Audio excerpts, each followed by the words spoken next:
You are entering the bonus stage, a podcast produced by gamers. For gamers, console and PC alike. Your host Marauder and Phoenix923. Welcome to Bonus Stage. Greetings and welcome to Bonus Stage, a podcast produced by yours truly, a gamer, with my host Phoenix923. Hello, and if you didn't notice, it's a new intro. Woo!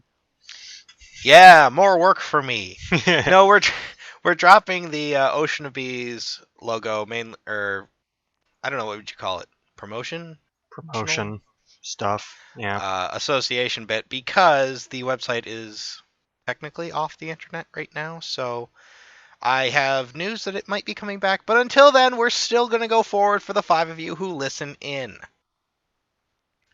Anyway, we've got some things to talk about today in our bi-monthly podcast. Yeah, things just didn't go that well for us to get together. It never does. Doing it now. Also, it didn't help that I needed a new computer. That was the biggest catch-all. Was I've been producing these videos for since like 2007, I think, 8, long time. So I have been in desperate need of a new computer as of late, and Phoenix helped me put one together, and it's been working good. So it's been working well. I'm enjoying it. I'll go through the specs in like a separate video just for fun. It was really helpful too because you sold me your old graphics card. Yep. So that was a load off my mind. So I got your old GTX 760, which is more than capable of playing games and the like. Oh yeah. Couple that with 16 gigs of RAM and a 8-core AMD processor running at 4 gigahertz. 5850, 5350. Whatever that one is. 530, whatever it was. It's the octa-core AMD processor running 4 gigahertz. And I have a 2 terabyte hard drive, so all of my space concerns are gone. I also have an SSD, but that's just so that I can get to my gaming right now. Because as my friend Alex says, or our friend Alex says, I need it to go from 0 to fear now. Mm-hmm. Anyway, we got some interesting topics to talk about today. One about the Smash Brothers DLC, and another story about the Steam Workshop adding paid-for mods. More on that in a second. We are recording this episode on Monday, April 27th, 2015. So let's get down to it. First things first, Smash Brothers Intolerable DLC. This link comes from Kotaku. I'll have the link below in the description of this video. Do you call it a video when there's nothing moving on screen? It's just like the little eye catcher and that's it? No, it's on YouTube. Yeah, on YouTube. Oh, you can just call it a podcast or whatnot. Don't really think it matters. I don't think anyone else cares either. We only get like 5 views an episode. Yay! And thank you to the 5 people who constantly come back to listen to me bitch. In dealing with our extended breaks. Yes. And dealing with our extended breaks. Anyway, so on to this article. So, Masahiro Sakurai, as we all know, is, I guess you could say, the creator of the Smash Brothers series. Sure, he's not the only person who put in valuable content for it, but anyway, he's basically the figurehead for HAL and the company itself. Anyway, he helped create Kirby, and everyone, I love Kirby. He had an interesting article on Kotaku about what he calls intolerable DLC practices. Essentially, I'll just read some of the quotes he has in this article. Indeed, the phrase DLC business is everywhere, he wrote. Having to pay afterwards is extremely unsatisfying. I completely understand how customers feel being sold in pieces. What would normally be considered 100% altogether is intolerable. Continuing, he added, even with Smash Brothers, we could have kept out a few characters that are in the full game and sold them back as DLC, considering the development costs and the fact that content-wise it is already more than enough. If we were to pursue pure profit, that would be the way to go. DLC is, he explained later, DLC is a way to make money. DLC, so to speak, is a boon, beneficial to their business. For Sakurai, it sounds like it's become a way for game companies to squeeze money out of players. Although he goes on to say that the DLC for Smash Brothers doesn't count because the truth, quote, the truth is that the DLC for Smash Brothers was developed after the full game was completed. So thoughts? I have a few. I'll let you weigh in on this first. Well, it's just whatever that one comment is on that. Oh yes, there is a comment on this article. So that's pretty much my thoughts on this whole thing right now. I can't find it right now, but it says something like, "It's okay when Nintendo does it." Yeah. Which is more or less how that came about, or how that came out to me, is like, oh, we think DLC that splits the game up is horrible and everything, but the Mewtwo DLC and the Lucas DLC for Smash Brothers is fine because our game was complete, and we're not selling you extra DLC you don't really need at a premium price because we're Nintendo and we don't do that. We didn't cut these pieces out of our game. No. We created them after we finished it. Which is why we immediately announced the Mewtwo DLC as soon as the game was out. Yeah. Because we weren't thinking about DLC until the last minute. I mean, I will say at least there's not day one DLC on Nintendo consoles, but this is just as annoying. Anyone who's listened to this podcast for any length of time knows that I don't like DLC a lot of the time. I'm not opposed to it in its entirety or the concept. I just hate when something that feels like it should have been included and would have been included in the PS2 or Xbox era of gaming is suddenly like sold back to us piecemeal because companies need to make more money on their games that cost ridiculous amounts of money to make, which is more their fault than ours, but yeah, my ideas on DLC is, I generally don't mind it, but when they just start selling like costume packs and character retextures and skins for like $5, that's what annoys the hell out of me. I buy stuff that adds actual content to games. I don't buy all that extra little bullshit fluff that is just completely unnecessary. Like easy fatalities. Oh god, yeah. Well, I think the worst kind of DLC, I think a fighting game with DLC is ridiculous. Yeah. Yeah, a fighting game with DLC is just absolutely terrible.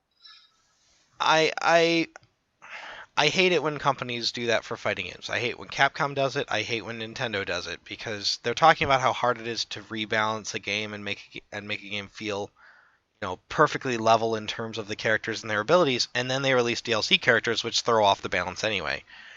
I can't remember who said it, but the producer of Dead or Alive 5 was talking a long time ago before the game came out about how hard it was to actually have DLC characters because you spend so much time and effort making sure the game is perfectly balanced, and then you make these characters and throws everything off.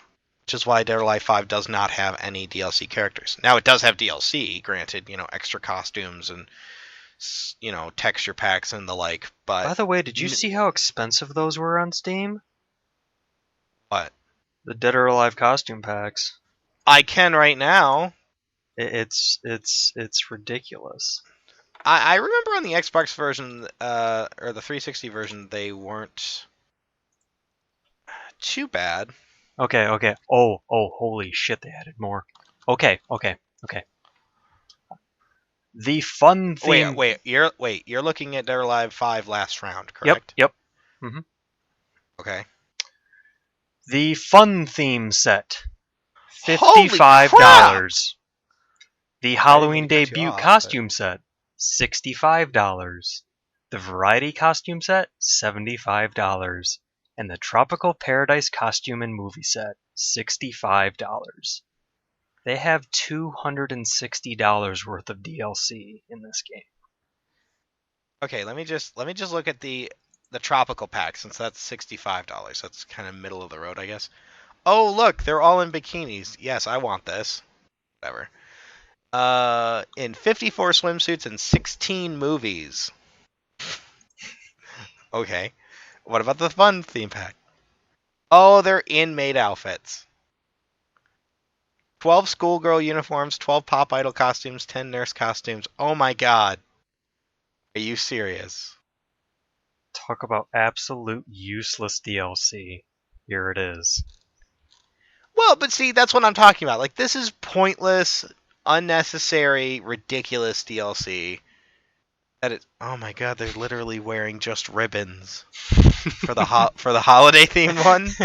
It's literally just ribbons. Who would pay this much? Anyway, whatever. That's not the point. The point is that the essential game is there for Dead or Alive 5. You have all the characters unlockable, and everything's there. Mm-hmm. All the DLC is add-on bullshit, ridiculous. My God. Okay. Anyway, why you would spend that much, I don't know. Okay, but back to the point. I think the worst DLC ever is downloadable characters. I think downloadable characters are the worst because it almost becomes pay to win, I think. Whereas if you buy, let's use Smash Brothers, sure. Let's say you don't have Mewtwo. Okay? And you go to fight somebody online and he's really good with Mewtwo's and he bought the character, so and he's going to kick your ass. Can you practice against Mewtwo? No, because you don't have him. So you can't go offline or go into the the local co-op mode or with the local whatever multiplayer mode and play against him because you don't have him. Mm-hmm. So then you have to spend the extra. I think it's $8. So you can actually buy him now? Oh yeah, no, you could always buy him. He was just an incentive, like a free incentive if you bought both games. Buy a $60 game. Buy a $60 game for an $8 character. Yeah. Well, it's $8 for both. Otherwise, it's $5 for each. So if you don't own both copies, Nintendo. Yeah. Oh, and since they shut down Club Nintendo, you can't have your systems linked anymore. Mm-hmm. So if you buy it for both, you pick which one you're on. So if you buy it while you're on the Wii U version, they just give you the code for that, but then they'll email you the code for the other system. Which is a bit weird. If they had a store with cross-buy ability like the PlayStation, I'm just throwing this out there. Or just the PlayStation some sort store, of account system that keeps track of whatever games you have. You could possibly just do that. Just saying, it would be a lot easier. I mean, they almost have that on the Wii U. They have you create like a user account and like a little Mii character and everything. But isn't that still just on just that console though? Yes, but I'm saying like they have the beginnings of what it could be. Yeah. All they'd have to do is expand that to be like, okay, register this system. Not really even the system, just register this is you. And then when you go on the 3DS, you just put in the same login information and it goes, okay, this is you. Mm-hmm. And you're off and running. Same thing as they do on the PlayStation. If I log into the PlayStation Network on my Vita, I can see all of my purchases and content from my PS3 or PS4 or whatever other PlayStation systems. PlayStation Vita TV. Yep. So I mean, right now everything's locked to the console itself, but that's a whole nother argument. Which we have covered. Which we've covered. So let's not retread that. I think my point is best personified with the release of Mortal Kombat whatever number it is now. Whatever 10. the new one is. 10? Okay. Mortal Kombat 10. Well, that's what it is. It's Mortal Kombat X. Mortal Kombat X. Okay. Goro is a character in the game, and he was available as pre-order DLC, and he is not available otherwise. So if now the game is out, and if you did not pre-order it, you do not get Goro. Now Goro, from what I understand, or Garo, whatever. From what I understand, I think he was in Mortal Kombat 2 way back on the Genesis and Super Nintendo. So I mean, he's a pretty main staple guy character Mm-hmm. thing ever. And so I'm just saying, I think it sucks. I really think it sucks. That you can't have him. What if he's your favorite character in the entire roster and you cannot have him? Or your previous point, someone's really good with Goro and you can't practice against them. Right, yeah. And there's no way you can learn his moveset other than just getting your ass beat over and over and over again with Garo. Anyway, this article is interesting. Getting back to the Nintendo article about how he finds it completely intolerable because before Nintendo released Smash Brothers, Sakurai came out and said there will be no DLC. Like they delayed the game for 6 months on the Wii U. Mm-hmm. It was 6 months? It was delayed from the 3DS version. And they're like, there's no DLC. We're not working on DLC. There's not going to be any downloadable characters. And then the game comes out and they're like, okay, well, there's Mewtwo. Because we got so many fan complaints about wanting Mewtwo in the game. So here it is. We're making the fans happy. That's how they basically made it. Like, you guys wanted him, here he is. And that pissed me off because I bought the game expecting no DLC. And there it is. But it's free for me because I bought both of the games anyway, so I'm like, okay, whatever. Mm-hmm. And then they did the thing with Lucas. And on top of that, they're doing they have a website where you can actually go vote for other characters that you want to see. So Meaning more downloadable content characters for $5 a pop. So now I have no idea how many of these characters there are going to be. And if each one of them costs $8, given that I have both versions, how much more money am I going to have to put at this? Because I already bought the new 3DS. Let's not forget. That was $200 without an AC adapter, so let's say $215. Mm-hmm. Because there was no AC. That's another thing, but whatever. Here's a brand new system. You want to charge it? That'll be an extra $15. Anyway, are there going to be 10 more characters, 15 more characters, 17, 20? God, who knows? And the fact that he comes out now and says, "Well, our game was done before we started this DLC." It's not like other developers because they specifically pulled that content out before the game was released. Not us. You Yeah, see, we finished the game, and then we're adding stuff in. We didn't pull this out. No. No. Nope. And it's like some people may think that I'm just being like, oh, this is how it is now. Like, you just have to just go with it. Okay, I don't have to like this. I do not have to enjoy this.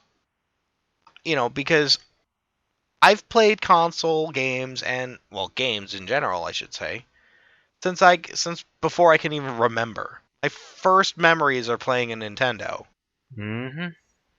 Like, I don't know how better to stress this other than to say it used to all be there. You'd go out and buy a game for $20. Say you bought a budget game for $20, and it was there. Now I know that downloadable content has been around for a while in the form of expansion packs and stuff, but expansion packs are different. You get a whole nother game in some cases, like with Fear, for example. Yep. Where the two expansion packs for Fear Perseus Mandate and Extraction Point. Extraction Point, thank you, are full games. Like, they use a lot of the same assets as the first game does, obviously. Same enemies and, textures and whatever else. But it's a whole new game. Mm-hmm. Actually, I think those were even standalone. Or at least one of them was, where you could just buy just the expansion pack. Actually, I think both of them were standalone. Were they both standalone? Yeah. So you didn't even need the first Sphere game. You could just buy the expansions. But anyway, that's beside the point. I mean, they were full games in and of themselves. Yeah. And now, we're being sold back everything piece by piece, so that a game that used to cost us $60 at retail or $50 at retail now will cost us God knows how much money. And some of the stuff is actually necessary to play the game. I would argue that having all of the characters in a fighting game is necessary. Mm-hmm. Because it's a fighting game. That's the point of a fighting game. I shouldn't have, the fun in a fighting game is unlocking characters. I don't want to go out and pay for the damn things. On top of that, and let's just talk about stupid DLC, but Mortal Kombat 10 having easy fatalities. Yeah. Are you kidding me? Like, what, who is that aimed at exactly? Like, Casual anybody market, because they're trying to... it's not going to buy Mortal Kombat 10. Mm-hmm.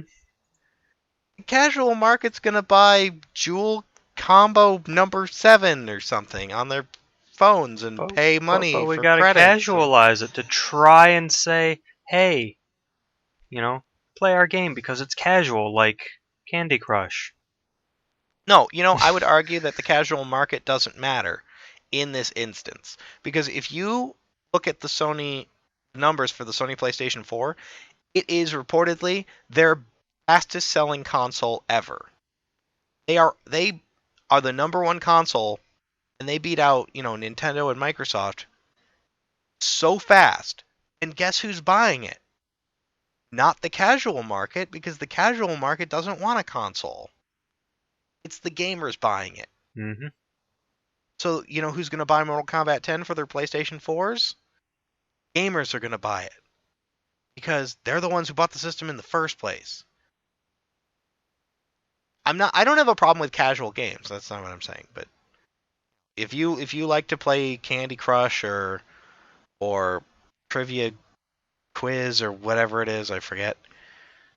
Or Angry Birds, I guess, is a more common one. Great. Yep. Wonderful. I don't, it's a game, you're a gamer, whatever. I don't care. But don't bring that bullshit over here. I don't want it. I didn't pay $200 for for a, Nintendo 3DS XL, excuse me, a new Nintendo 3DS XL to then be nickel and dimed. Same thing with Steam. And we'll get to that in a second. But I didn't I didn't spend $1,200-$1,300 on a new PC. I could play games and do other things so that I could be nickel and dimed on Steam.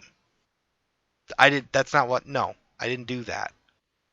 It really pisses me off that they pull this shit with the DLC, because now it's like, it's not that they complain that we're not buying enough games. Well, you know what? When I have to sit down with a spreadsheet on a website to see how much DLC is actually coming out for your stupid game, and then calculate out, okay, the core game is $60, and then the DLC pack 1 is another $10, but they have the season pass for $20, but then the season pass doesn't have this pack and that pack, so that's another $20. So this $60 game at the end of it's going to cost me $150. No. You want us to buy more games, give us good games, solid games, full complete games at $60. And you know what? If you think it's worth it, raise it. Go up to $70. Mm-hmm. And then just say, no, it's worth it. Because there'll be a price cut in a week anyway, and nobody will care. But I'm pretty sure you keep the DLC in there because of the used game market that is just destroying us. Oh yeah, Everyone has $60 a week to buy whatever game it is that comes out. Pretty much. It's just the thing that's really killing gaming itself right now is just the amount of money it takes to just make a game right now. It costs literally hundreds of millions of dollars just to make a AAA game, and there's no possible way that they can ever make that money back. And the thing is that, they have to spend so much money making, these awesome graphics and textures and models and whatnot, and then they just can't make that money back. But the thing is that they can't go cheaper, because then the gamers are going to be like, well, what? This game looks like crap. It needs to look awesome. So I don't know. It's just more or less a both sides thing are at fault with that. Yeah, I'm not placing entire blame on the developers for this. Obviously, you know, Sony made the PS4 and Microsoft made the Xbox One to be able to push games that look that good, Mm-hmm. because that's what sells. Graphics, a good game, a good looking game, I should say, a graphically impressive game sells. Sometimes even beyond the gameplay of it. Yeah. People buy it because it looks nice. And it justifies the price of a PlayStation 4 and Xbox One or a really nice PC or something. So it's like, I understand that. But on the same token, if you know you can't recoup your $500 million investment, then maybe don't spend $500 million on a game. Just possibly. Like, was it Dark Souls 2? Mm-hmm. Was made on a I don't remember what the budget was, but they had a budget and they made the game and they made it within the budget, and then they sold the game and they made their money back and a profit. So there's that anyway. It's like, I don't need it to be. I just don't want to be nickel and dimed. I'm just sick of it. And I'll tell you, I about threw my 3DS across the room. Oh yeah, the whole Me Plaza Me Plaza stuff. Street Pass thing. Yeah. Where okay, they came out with 2 new games for the Street Plaza, and it was $8 to buy both games. Okay, I've spent a long time with these Street Plaza games, whatever, and a couple more games. That's fun. $8, great. That's whatever. But I'm going to be playing it a hell of a lot, so why not? Right? Mm-hmm. More to do. I'm not against DLC when when I know it's worth it, and in this case, it was. And then a couple days later, after I spent my $8 and change, they come out with, oh, well, here's more DLC for the Street Plaza, but it wasn't new games. It was like, you can speed up conversations, and you can listen to the music player with the system in sleep mode, and it was all these little quote unquote system improvements, I'll say. System. They're just they're updates. They're selling you updates. Yeah, they're selling me a system update is what they're doing, more or less. And I'm sorry, I just spent $8 on your stupid DLC. Not that it's stupid, but I just spent $8 buying DLC for this. Why do you want? And it's like something like, what was it, $5 or $6? Yeah, it's another $5. $5 for an update. No. That shit should be free. That kind of thing should be free. That's ridiculous. It's absurd. Well, I won't say absurd. I guess it's a little bit. that might be stroking the flames a tad bit more than I'd like, but still, that just shows just how nickel and dimed we are becoming.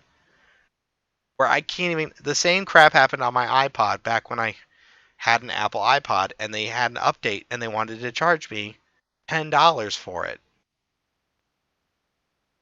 A $10 update to a music player. Well, I guess an iPod Touch is more than a music player, but to stabilize your broken heart software? Really? Plus, didn't it also enable Bluetooth too? Oh, yes. And it enabled Bluetooth, which is something it can't possibly do without having the hardware in there in the first place. So that means that they locked off the Bluetooth in order to sell it back to me later. Mm-hmm. I'll tell you, I've never bought another Apple product since. I didn't even buy that one. I won that in a contest. So take that, Apple. And the $4 I spent in your app store, you can have it. I don't know. Maybe it's just because I come from a simpler time in my gaming history where I could go out and buy a game for $20 and have fun with it. And, that's one reason I preferred playing on my Wii over the PS3 and 360 was because when you bought a game on the Wii, it was done. It was complete. There it was. Everything was there. And, Nintendo could have included DLC on the Nintendo Wii. There was nothing stopping them. They had an eShop. They could have released, I don't know, Zelda Skyward Sword with extra character costumes and stuff. But they didn't. Nope. And now I think part of what it is too is that the 3D, not the 3DS, the Wii U is not doing as well as they'd hoped. And this is just a way for them to kind of limp along until their next system. And I think the other thing that kind of hurts is that people expect DLC now. Yeah. Be it good or bad. Like Electronic Arts announced the new Battlefront game, Star Wars Battlefront. And it's like, that game looks like fun. If that's gameplay, I bet it's not. But I mean, they also have a pre-purchase up for Black Ops 3 as well. Yeah. Is there day one DLC for that? You can buy the season pass for $50 for a 60. Does it say what it includes? For a $60 game? Oh yeah, it does. It does actually say pre-order. Okay. Oh, pre-order and get access to the Black Ops 3 multiplayer beta, as well as a personalization pack and 2 advanced supply drops for Call of Duty Advanced Warfare. What does that mean? I don't know. I don't know. I don't play COD. That's just their in-game crap. And then the season pass, the $50 season pass on top of a $60 game, gets you access to 4 DLC packs. I have no idea. I was gonna say which they probably haven't said what they are yet because they don't even know. Yep.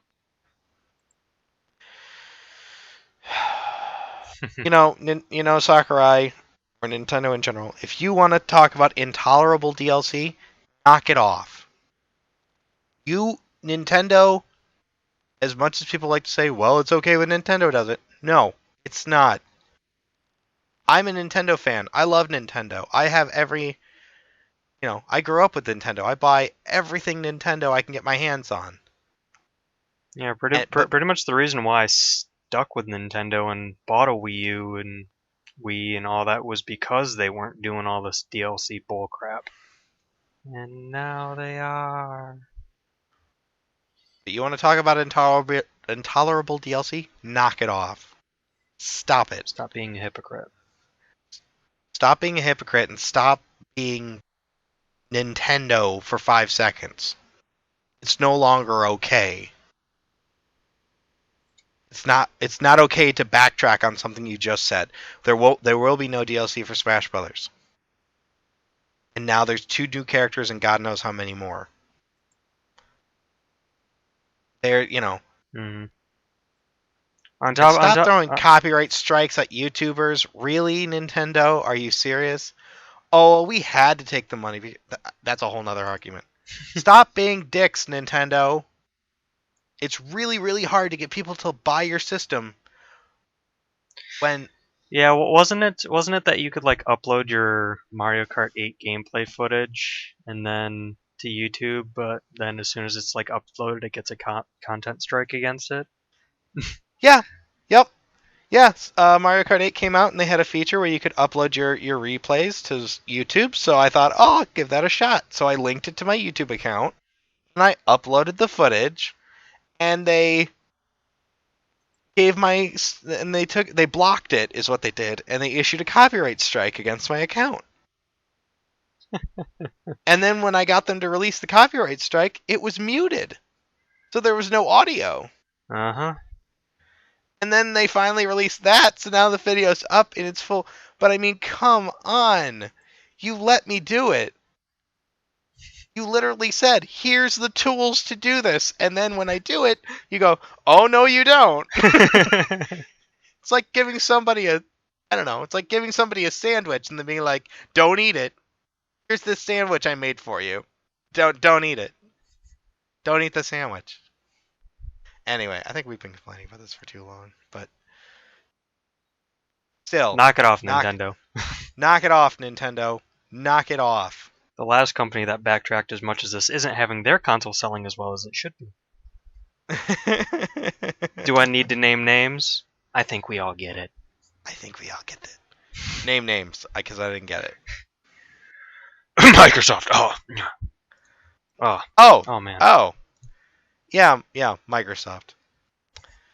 Yeah. The price. Twice. And remove features. They're pulling a PlayStation 3. Although on Sony's hand, they never backtracked on anything. They were just like, we gotta make it cheaper. We made a really expensive console for no reason. Oh no! It's costing us more to make it than we are selling it. Which, the surprising thing about PlayStation, my PS3, is I actually like my PS3 a lot more than I thought I would. Like, if I had the choice, I probably would have gone back and gotten a PS3 first instead of a 360. If I had known how the library would have fleshed itself out, because the PS3 library is really impressive.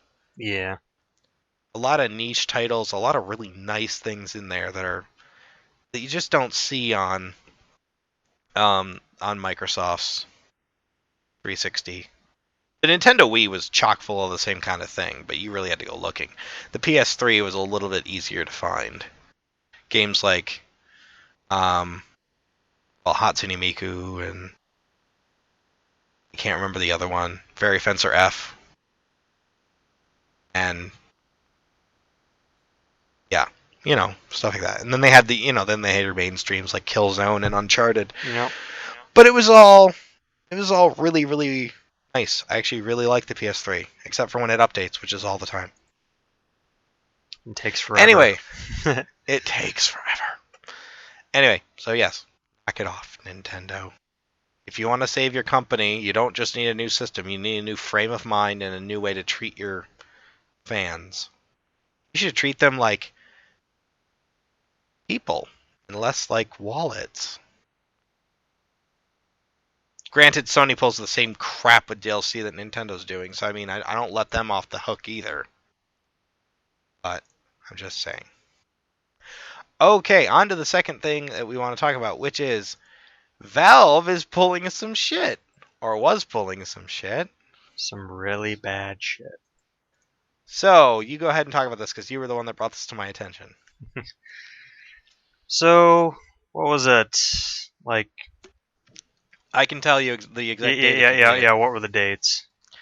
April 23rd. Go on. Mm-hmm. April 23rd. We are recording this on the 27th, so 4 days ago. Yep. Last Thursday. Valve released a system within the Skyrim mod workshop, a system where people who upload mods can basically put them up for money, so that you would have to buy mods to get mods. And basically, they're selling you other people's DLC. Yep, they're selling you other people's DLC. And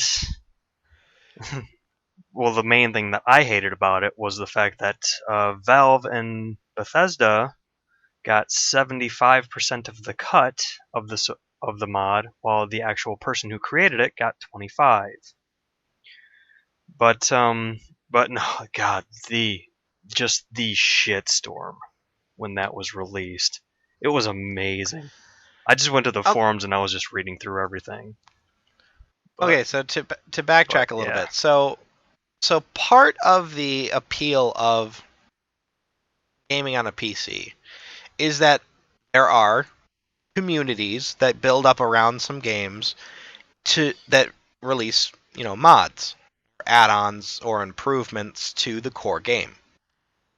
There's plenty of And that in these Skyrim. There's even mods that are actually like unofficial updates of just people fixing their game, Oh, I've seen some that are like complete retextures of games. complete Somebody just overhauls. recently Yeah. like somebody recently just put up a mod for Half-Life 2 that updates the entire game Yep. in terms of textures and stuff like that. Um, there's even a mod for Half-Life 2 to add co-op mode that I played through that was a bit of fun. I mean, but part of the appeal of playing on a PC, which is not as easy as it is on console, because on console you go buy a game, you put it in, it works. On PC you got to spend, a good chunk of money to get a system together. And then you got to And then troubleshoot the hell out of it just to make sure that your game is running optimally. right, and then you might run into software problems, hardware conflicts, things like that, where you're going to have to troubleshoot and figure things out. So it's not as simple as just putting in the game and pressing play, or in this case, downloading it and installing it and pressing play. It certainly is a lot better than it used to be. It's certainly a lot easier than it used to be, Mm-hmm. but it's still not like a console is. But part of the appeal of gaming on a PC is that you could get these mods and other things for your games for free, like extra texture packs in Minecraft, or I can't even think of another one. I mean, entire expansion packs some people make for a New game. levels, New levels. new Oh, weapons, new characters. like the mod for Sonic Generations, which is like my favorite mod ever, Mhm. which takes all the levels from Sonic Unleashed, all the good daytime levels, and puts them in Sonic Generations. And this is all free. May continue. No, but like the only reason why me and you played Left 4 Dead 2 for so long was because we could go and just download levels off of left4deadmaps.com. Just go there I and have play. I have 299 hours logged into Left 4 Dead 2 at the moment. Yeah. So close to 300 hours, and it's mostly because of mods. But yes, go ahead. And it's just that's the appeal of PC gaming, is that you can just go and mod your games. If people make mods, you can play around with the files. You can do your own stuff. You can put your own soundtracks in the game and whatnot if you wanted to, if you figured out how, or if someone else did it and showed you how. And it's just that's the main appeal of PC gaming. Is Didn't they that do that to Final Fantasy VII? yeah. Where they released it on Steam and then somebody put a mod out that replaced all the sound or all the music with better music? Uh, it originally had the old crappy MIDI songs from the original PC release, but then Square Enix did actually release a patch that put the actual PlayStation music and stuff in. All right, so not exactly. So, but yeah, that mod was there, and then there is just tons of mods for the game just to make it look better. That change the models of the characters to make them just like, better. Changing textures, whatnot. It's just you play around with the game. You can make it whatever you want, and that's just one of the things that I loved about being on PC, and why I'm a sole PC gamer, more or less. But then, 4 days ago, Valve goes, "Hey, you like these mods? Well, now you have the option to pay for them. If the creator, says, "Hey, I want you to pay for my mod now." Oh, and we take almost all of the money for the game. Yeah, 75% of 75% the sale goes to Steam. Yeah, that did not sit well with anyone. Anyone. I mean, yeah, sure, there are people trying to rationalize it. And you know what? I'm fine with paying for mods. If I want to donate some money for a mod, if I really like it, I mean, that's just it. If I really like it and if they've done a really good job, yeah, I'll throw some money at you. You know, there's a couple of apps on my mobile phone, free apps, that I've thrown a couple bucks at just because I'm like, you know what, I play this app a lot. I'll give them like $5. Why not? And that's pretty much my same mindset with this. And then, like I said, at the beginning, where I was just like, but the thing that really bothers me about it is that Valve takes 75% of that cut. I'm like, well, I don't want to give the money to Valve. I want to give it to the person who actually created the mod. But this whole pay for system also includes like a new problem, which is what Marauder brought up to me before we started recording it. Is that you know, for example, how we would just download maps for Left 4 Dead 2, and then we would play them. Well, what if I bought a map and he didn't? Well, just for us to play together, he would have to buy the mod as well. And it just becomes so much more cumbersome just to try to play the games, your modded games, when, you have to configure in, like, okay, how much does this mod cost? Do you have this mod? No. That means you're gonna have to buy it, or I could buy it for you. Or it's just so much more of a pain in the ass. Well, also it could be like, what if the mod you bought breaks the game in some way? Like it doesn't, like the mod just doesn't work, or maybe the game doesn't load anymore, and or it conflicts with another mod that you paid for. Yeah, or it messes with another mod, or what if the developer of the game releases an update for the game that then makes those mods incompatible? Yeah. Well then you got to wait for the mod person. This happened all the time with Minecraft. Yeah, it was pretty much the reason why I stopped playing Minecraft, just because I kept getting sick and tired of it updating, because then I would have to reapply all my mods after I waited for them to come out again. Right, so you'd have to sit and wait for the person who made the mod to come out with a new updated version of the mod, which you would then have to probably, would you have to pay for that again? No. System? No. Right, but let's say you did. What if, okay, all right, the update to that original mod is $1. Okay, and then you pay another $1, and then they update the game again, which breaks the mod, and then you gotta wait for the mod again. Then it's like, no, part of the appeal of playing on PC, and the reason that a lot of PC gamers are still avid PC gamers, is because if they don't like something in the game, they can change it. If they want better graphics or better textures, they can do that. If they want an improved heads-up display in a game, they can do that. If they want more levels, there's more levels, and they can play with their friends, and everything's great, and everything's free. And I understand. I am with Jim Sterling on a lot of this. If anybody watches the Jimquisition, which probably everybody does, he said, I like it in theory, and in a vacuum, that would be nice. But we don't live in a vacuum.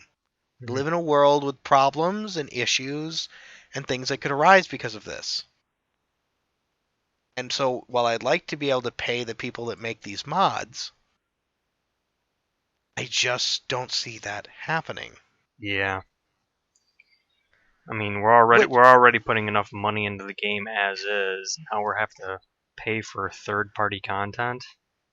Right. So on top of buying the game plus the DLC, season pass plus any other DLC that comes out later, now we have to pay for mods, which are nothing more than like, well, some mods are, obviously better than others, but what if it's just like, oh, here's a new texture skin for this weapon. That'll be $1. Why would I buy that for $1? Grant, obviously some mods are way more than that. Some mods are complete reskins of a game, like we said, like with Half-Life 2, got a whole updated texture and everything. But it's really, really, it just throws a roadblock in the whole process, a wall that just does not need to be there. And yeah, if you like the person who makes the mod, throw them a couple bucks, but don't do it by buying the mod. Maybe they have a Patreon account. Maybe they have a PayPal account. You can send it. Maybe they take donations to keep working on the thing. Maybe that's something they could do. Because I've thrown money at people's PayPal accounts before for things, or Kickstarter or other things like that. So it's like gamers are not adverse to paying for things like that. But when you take something that used to be free and start charging for it, and with all the issues like we've discussed, you've got to be kidding. So, Phoenix was telling me about all of the backlash that Steam was getting from this pay for mod idea. Mm-hmm. And so I decided right before the podcast to jump onto the Steam Workshop page on Steam. Anyway, and just read some of the comments. And apparently they are removing that feature because they have gotten so much flack for it. They obviously saw that they, I guess, stepped out beyond their bounds. Yeah. So as of April 27th, the day that we are recording this, 4 days later. 4 days later, are removing the paid-for feature in the Skyrim Workshop. And there's an article here, or a post here from Alden, who looks like he posts pretty much everything in this community thread. And he says, it's clear that we didn't understand exactly what we were doing. We've been shipping many features over the years aimed at allowing community creators to receive a share of their rewards, and in the past, they have been received well. It's obvious now that this case is different. On, to say that they wanted to help the community, they wanted to empower the creators to be able to make money. What he doesn't say is that they were taking 75%. Uh-huh. And I was talking to Phoenix about this a couple days when he told me about it, and I said, you know what it was they were looking at something like Left 4 Dead 2, which is a game that Phoenix and I have modded a lot with extra maps and character skins and things. And hey, we sold this game for $20 like 5 years ago, and now we're not making money on that game anymore. How can we make money on a game from 5 years ago? Or a game like Half-Life 2, or a game like, what else does Steam do? Counter-Strike. Mm-hmm. Let's charge for mods. I honestly think they were blinded by profit. It's not enough that they run the #1 digital distribution platform for PCs. It's not enough that they take a share of all of the sales of the games and all of the DLC, and now they have these playing cards where people can buy and sell things in their inventory. Yeah. The whole inventory market, Yeah, they have a marketplace for things, which they all take cuts from as well. That's not enough. What it is they wanted more money. I think it was that they wanted more money from these games that they just don't sell anymore. Because why make more games? Why make a Half-Life 3? Why make a Left 4 Dead 3? Why make a Counter-Strike, whatever the next one is called, when they could just keep making money off other people's work? And I'm sure that part of it was, well, let's try this out and see if maybe people want to pay for these things. I'm not saying it was all with ill intent, but I think they were coming at it from... Yeah, I'm pretty sure they're like, well, these people make these mods. Let's give the people the ability to give the people who created these mods money. But let's take 75%. Yeah, I think they were a bit blinded with dollar signs a little bit more than usual. So, but they seem to have backed off and they've backpedaled like Microsoft did on the Xbox One. So, that was nice. Did a lot sooner. Which is good. Yeah, it's nice to see. Because, in a perfect world, everything would be great. But there are things, this isn't a perfect world, and we've seen what their Steam Greenlight page is like. There are games on there, or not really Greenlight, it's early access. Yeah. We've seen games thrown up on early access that are paid-for games that you have to pay to download that are not worth the silicone they're running on. I don't know the term. Mm-hmm. They're not worth the pennies you spent. It's not worth $5 for this game, that game. So, yes, it's very nice to see that they've backpedaled on it and that they've changed their minds because the community said no. The community essentially launched a Hurricane Katrina shitstorm at them. Aw, too soon. But pretty much, yeah, that was it.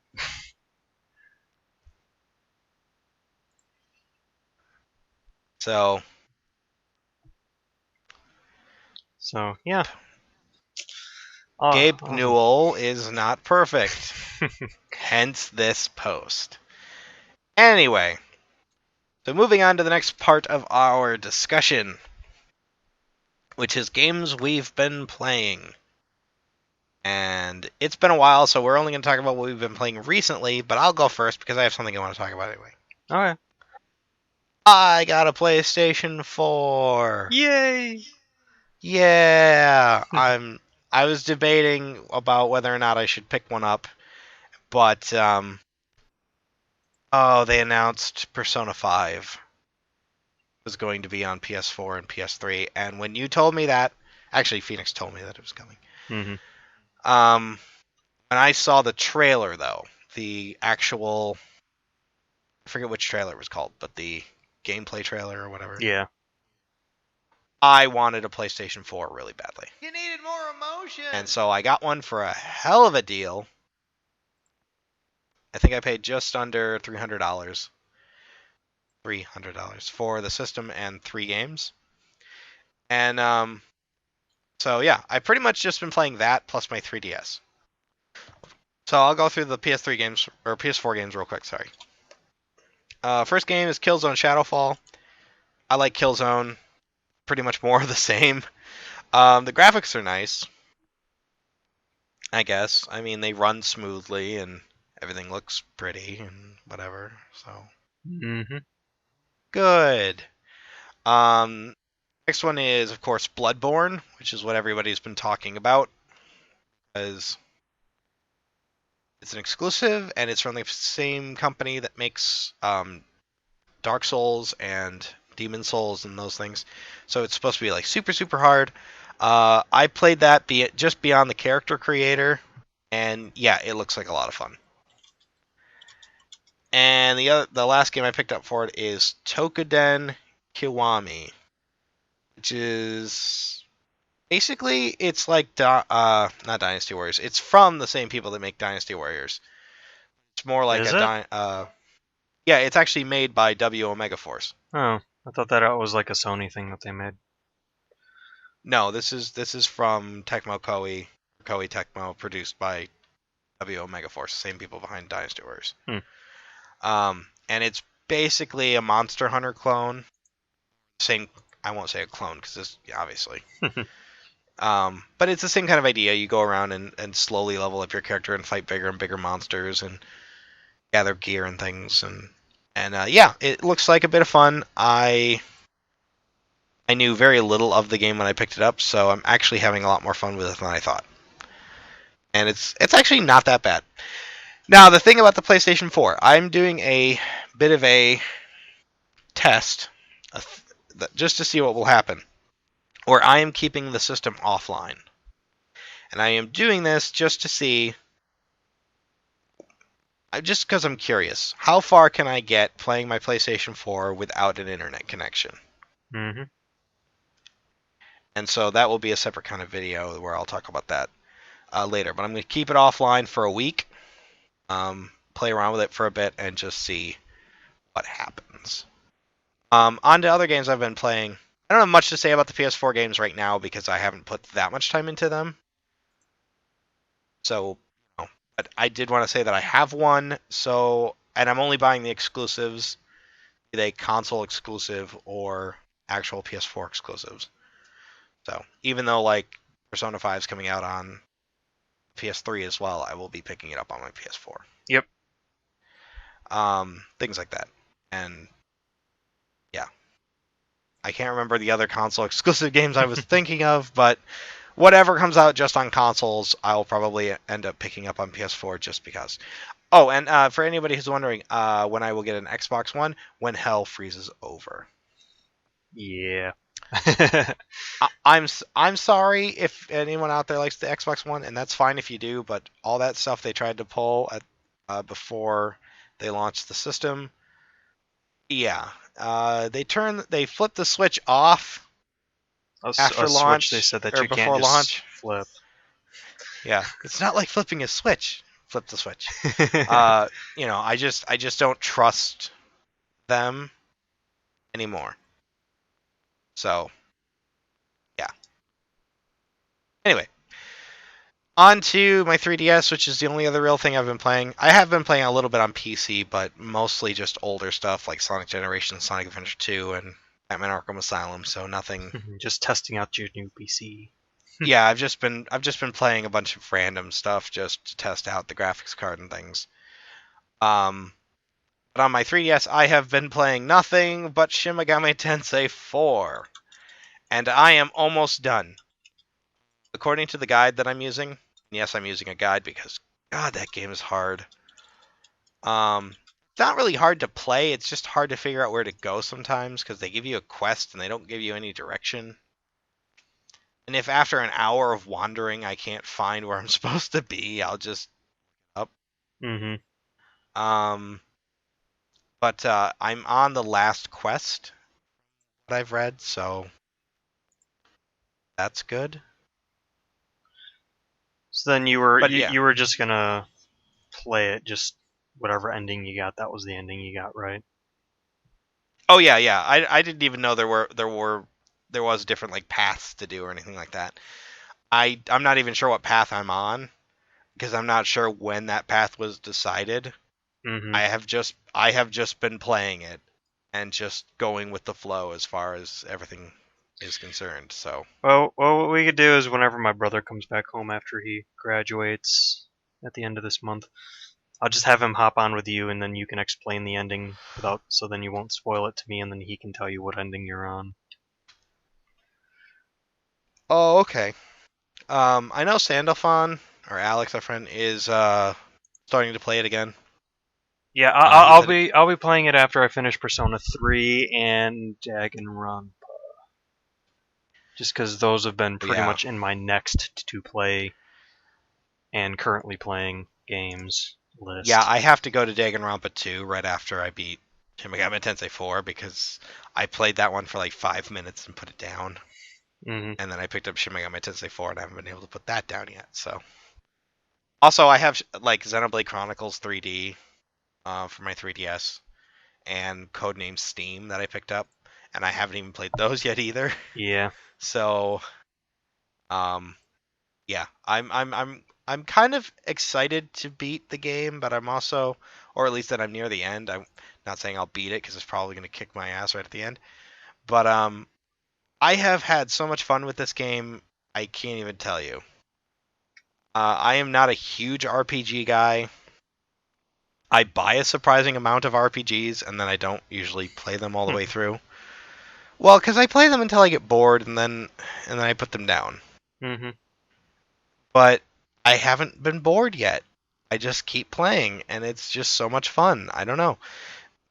I'm not even sure what it is exactly keeping me going. Maybe it's the battle system and the fact that you have to pay attention. Maybe it's just the interesting world and characters. Maybe it's the interesting, the interesting story, or the fact that, or the art style, or something like that. I'm not sure, but something keeps telling me to go forward and do more. So I am doing more. I literally, the guide I was following said that as soon as I accept this last main quest, I can't go back and do any other challenge quests for some reason.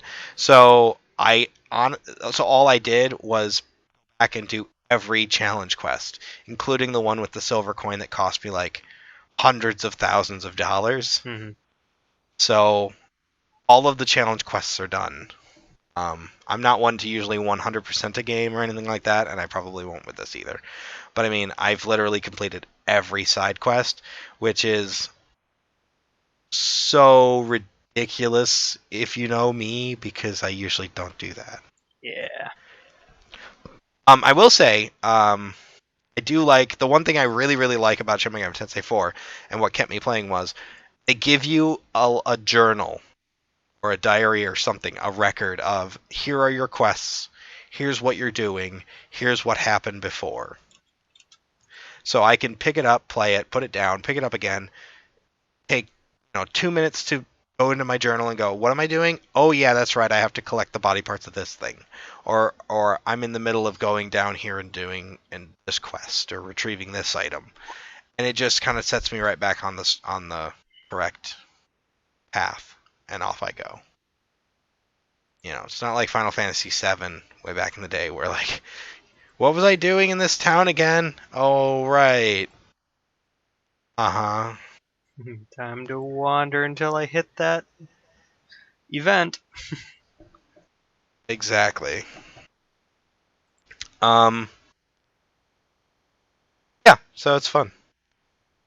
And that's pretty much all I have been playing. Cool. Nothing else? Not really. More Hatsune Miku on my Vita and PS3, but Alright. that's about it.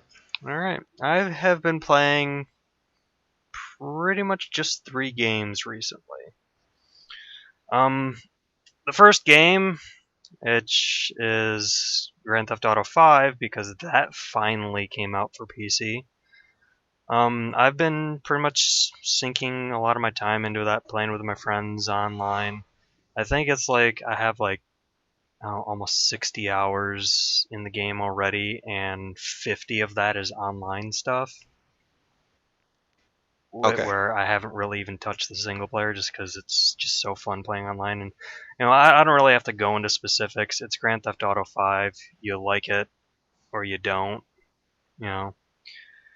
And Right. but to me it's fantastic. I'm having a blast playing it. Me and my friends are going through all the heists and just other things for that. And then yeah. So then the second game that I've just started to get into is Killing Floor 2, which my our other friend named Alex bought me because he wanted someone else to play with. So thanks for him for that. Um, the game itself is fun. If you've loved Killing Floor, it's Killing Floor, but like on steroids.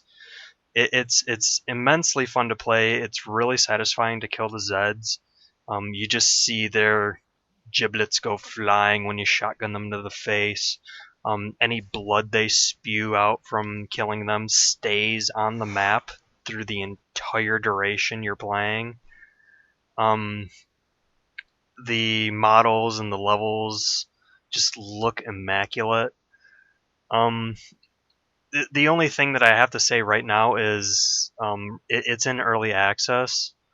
Right now, it's not really worth the $30 price tag because there's only 3 maps for it right now and 4 different class types. There's like 6 characters you can choose from, I think. I don't remember. But it's missing the sniper class, it's missing the firebug class. And each class I think only has like about 3 weapons to choose from.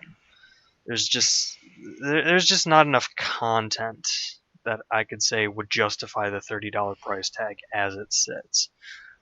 Which you think it's more like a $10 or $15 game? Yeah, I'd say it's more like around like 15, 20. Like right now, I wouldn't mind them like bumping it up to 30 as they're releasing more stuff. That's usually what developers do. Just to go, hey, you want a nice deal on the game right now? Pay 20 and play it now, and then we'll just update it.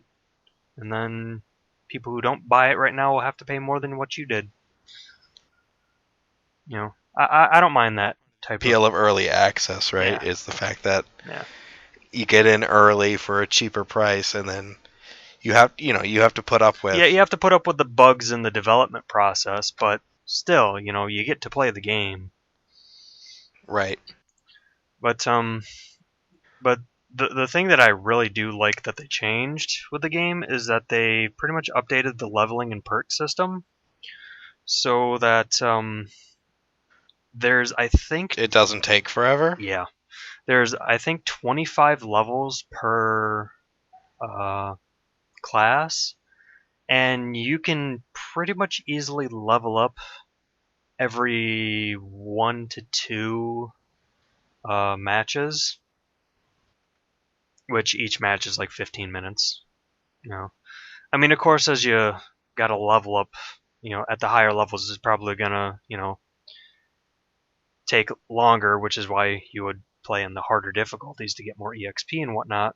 But you also unlock like these secondary perks at like level 5, 10, 15, 20, 25, where you basically can benefit your team. Like I like playing as support, and what the level 5 support perks that you can choose between, and you can swap between these perks at any time. Well, not while you're actually fighting the Zeds, but in between, the game times. I Right. can choose between having 20% more ammo and 20% more starting ammo, or I basically can give ammo to anyone else on my team. So all they have to do is just walk up to me, press E, and then it'll give them one full clip of ammo for whatever weapons they're carrying. As if like they walked over an ammo box, on the map. It will just give you ammo. And I like that. It makes it more valuable to, level up instead of, it just benefiting you from the first game. These perks can benefit everyone.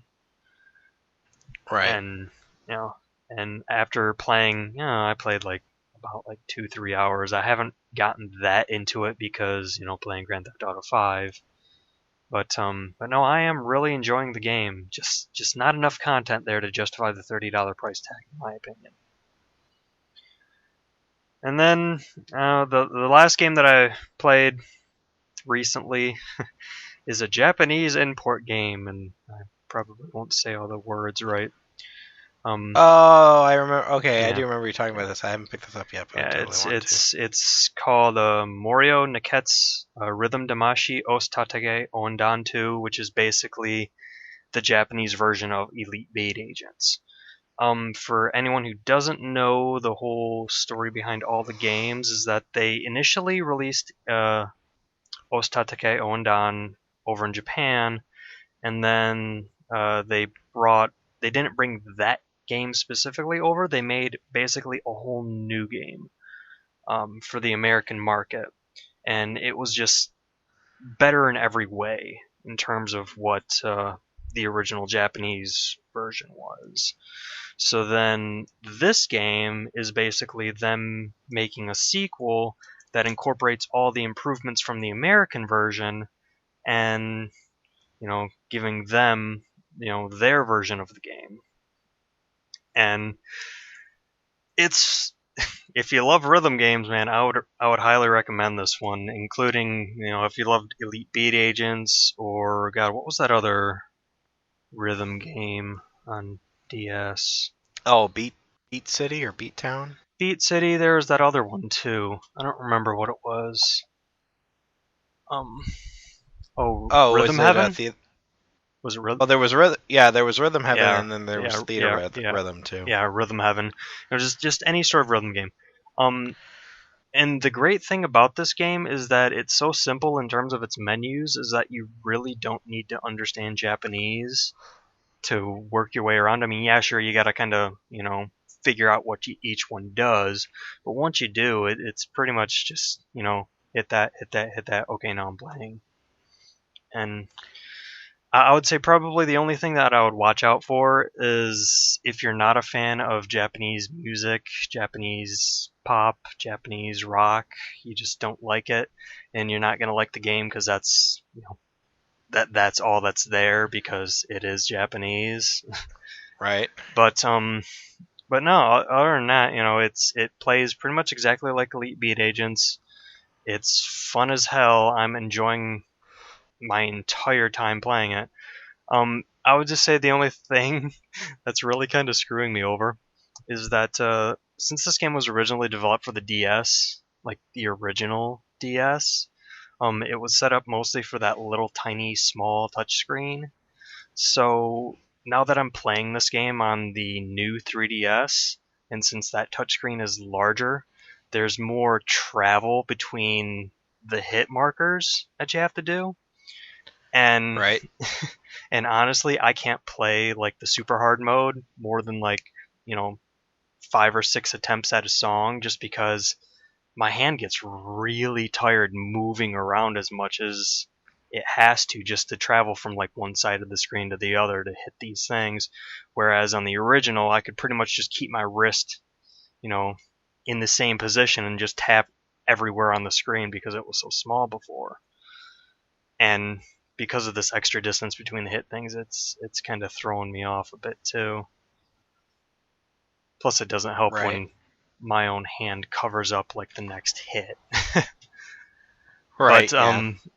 but no, I'm really enjoying that, and like I said, if you enjoyed Elite Beat Agents, look into it. Just to import it, I only paid $28 for the game, and I do know that there's a couple of resellers on Amazon who sell it, from the Amazon warehouse, whatnot. So then you can, get it shipped to you, from someplace in America instead of directly from Japan and waiting a month.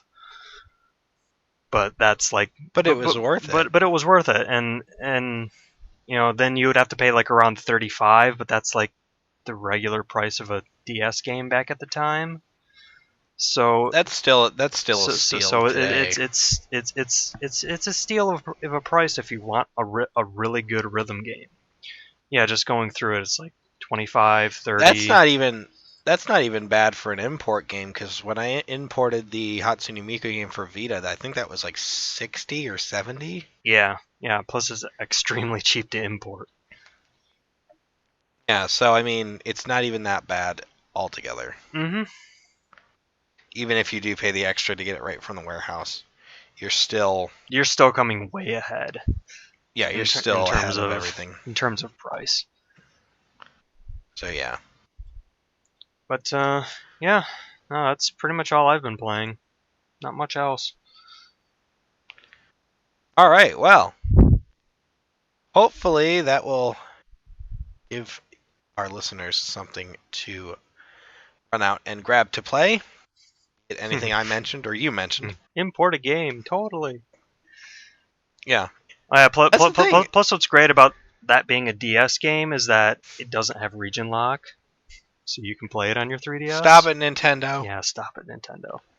You're the only company that's doing it now. PS4 is not region locked. Now the individual games might be from the developers, but the system itself isn't region locked. Yeah. Yeah, I know specific games aren't region locked. Like if I look at my NIS games, I don't think a majority of them are region locked. I know some of them are, but yeah. Yeah, like I'm looking at my PS4 games, which are right in front of me right now, and Bloodborne is all region, Tokuden is all region, and Killzone Shadowfall is Drakengard all 3 region. all. Ico and Shadow of the Colossus is region 1 though. Let's see, Project Diva F 1. Yeah, but well, I mean the games might be region locked, but well, like I said, the games would be, but there's a good chunk of games that aren't region locked. I know even on the 360 there was a handful of bullet hell shooters you could get that are not region locked. Mm-hmm. But yeah, the DS and the Vita just are not region locked at all. So you can go and import whatever the heck you want. Yep, that's part of the reason I imported Hatsune Miku, and because it was like, oh, I don't even need to like modify the system or anything or do some weird trickery. It just works. Okay, great. And now I'm a fan. Run for your life. Anyway, so I guess that wraps up this episode of Welcome to Bonus Stage. Hopefully you guys enjoyed it and learned some things and stuff. And things. And hopefully now that I have my new computer, we will do these more often. Don't count on it. So Yeah, Yes. it's still highly dependent on our own schedules. So we were supposed to record this like a week ago, and then we got on to do it, and I was like, I can't right now because I'm busy. yep, same here. And then what was it like last weekend? Your family was over, so we couldn't. Yeah, like 2 days ago, it was like we were supposed to do it, and then my sister came over with all her kids, and they stayed till like midnight, and it was like, well, I don't want to do the podcast now because I got to go to work in the morning. Yeah. So we have to find time to do it. But we appreciate everyone who listens to it when we do. Anyway, so I'm really bad at ending these. I'm your host, Marauder. And I'm Phoenix923.